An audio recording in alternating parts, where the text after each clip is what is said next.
13 News at 5 begins with breaking news. In the last 20 minutes, we have learned President Trump's proposed tariffs on Canada will be postponed by at least 30 days. This is a developing story, and the latest is according to Canada's Prime Minister Justin Trudeau.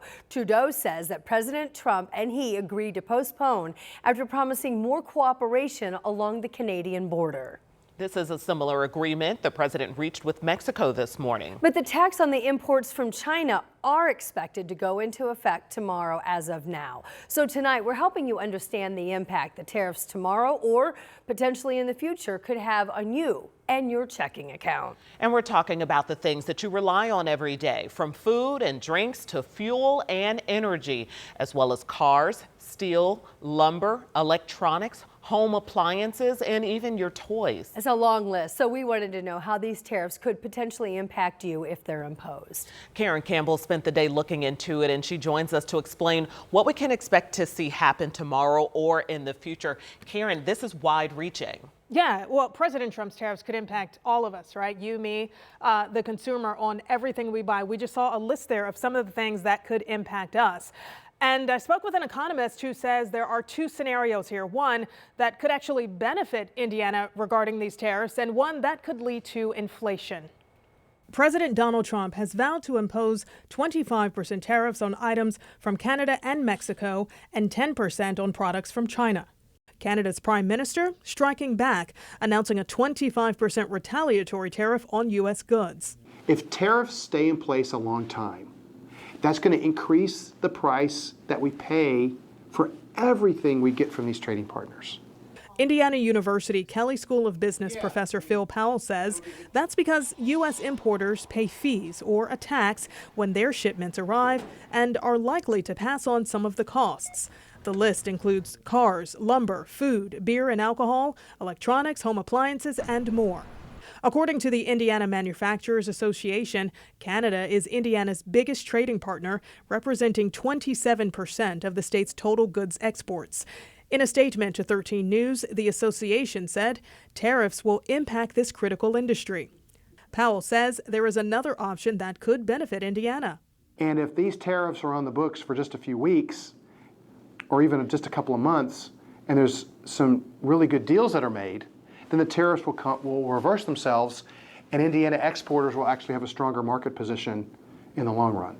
Powell says businesses could have access to markets they didn't have before, and it will take time before any impacts could be felt by Hoosiers.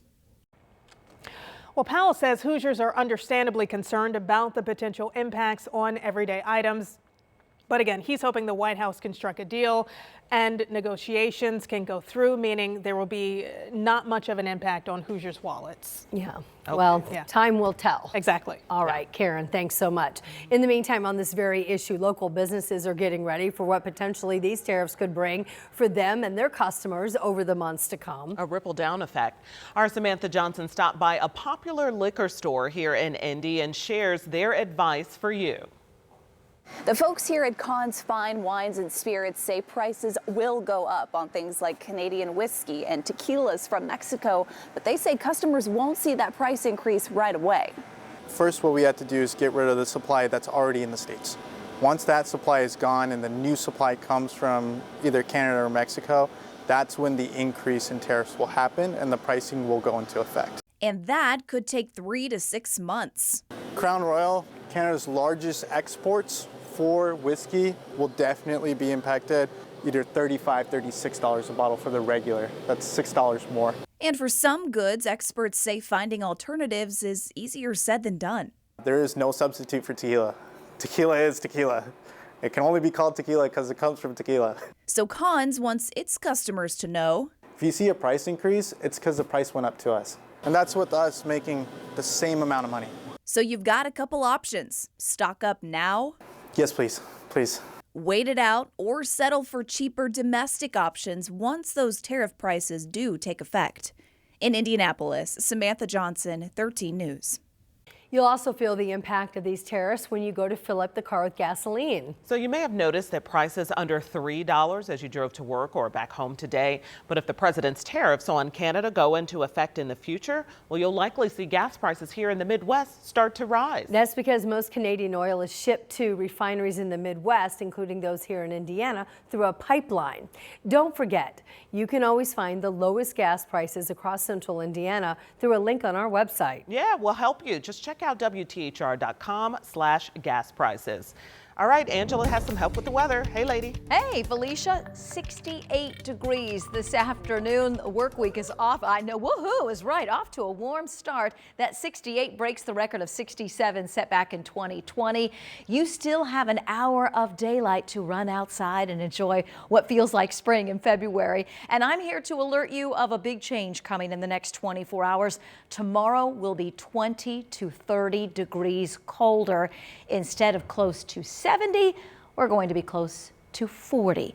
We're still in the 60s right now. 70 Brown County, in fact, 67 in Noblesville and 65 degrees in Carmel. It will stay mild this evening in the 50s.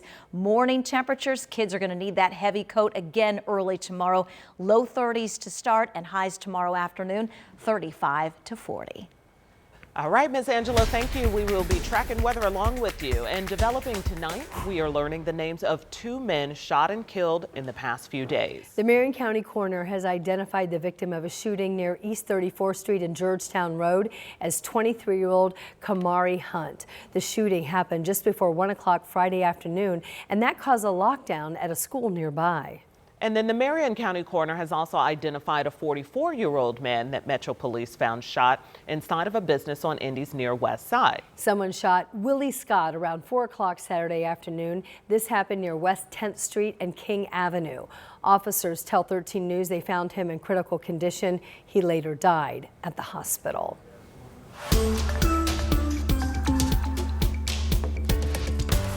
At the State House, Indiana has some of the lowest voter turnout numbers in the nation when it comes to voting in presidential and midterm elections. This is data that comes from a 2023 report that measures civic engagement all across the states. And now some say that a bill being considered in the Senate will just make those voter turnout numbers even worse. 13 News State House reporter Emily Longnecker is here to explain. Right now, Hoosiers have 28 days of early voting where they can cast their ballot before Election Day. Senate Bill 284 would cut that number of days in half. The bill's author, Republican Senator Gary Byrne, calls it common sense. Those against this bill call it voter suppression. Senator Byrne testified before the Senate's Election Committee today, saying Indiana has more early voting days than any of its neighbors. Byrne cited Kentucky, which he said only gives its residents 3 days to cast their ballots early. Byrne says he's talked to county clerks throughout the state who told him fewer voters show up in those first 14 days than in the last half of early voting in Indiana. A representative from the Indiana Secretary of State's office testified in support of the bill. He cited statistics from 2014 to 2022 showing only about 24% of registered voters cast ballots early in those first 14 days. I've never once had somebody say, I wish we had more days to vote. Last year, Republican Jay Hart challenged Senate President Pro Tem Roderick Bray for his seat, but lost. Hart says he supports only 1 day of voting on Election Day, except for those who can't get to the polls because of physical disabilities. The idea is that we're giving them more opportunity to vote with more days. As we've given more days over time, we're seeing the decline of participation in our elections. Senate Bill 284 had several people testify against it. We don't need less early voting in Indiana. We need more of it. And this bill significantly reduces the options. It will be particularly harmful to elderly and disabled voters. We want people to vote, so we don't appreciate making it harder to vote.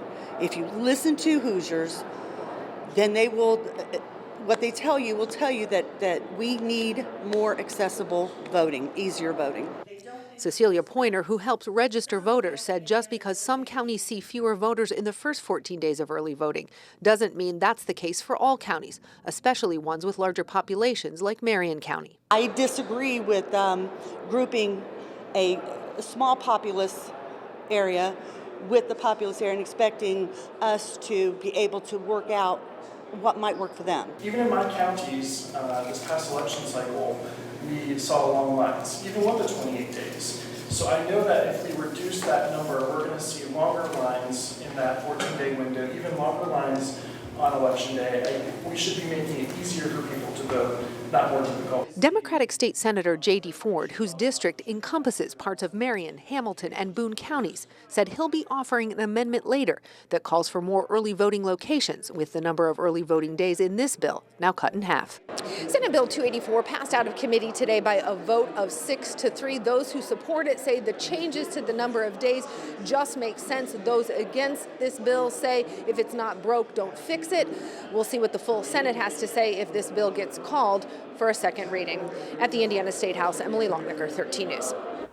Happening tonight, the Indianapolis City County Council is meeting. They are expected to take up the city's snow removal policy. Our Marion County reporter Lauren Kostick first started reporting on the policy last month. That's when hundreds of Indianapolis residents reached out asking why their streets were not plowed. That's when Lauren learned that some neighborhoods likely will never see a city plow under the current policies. And her discovery then got the attention of some counselors who they want to amend the code for removing snow on our residential streets. So that meeting to discuss that tonight begins at 7 o'clock.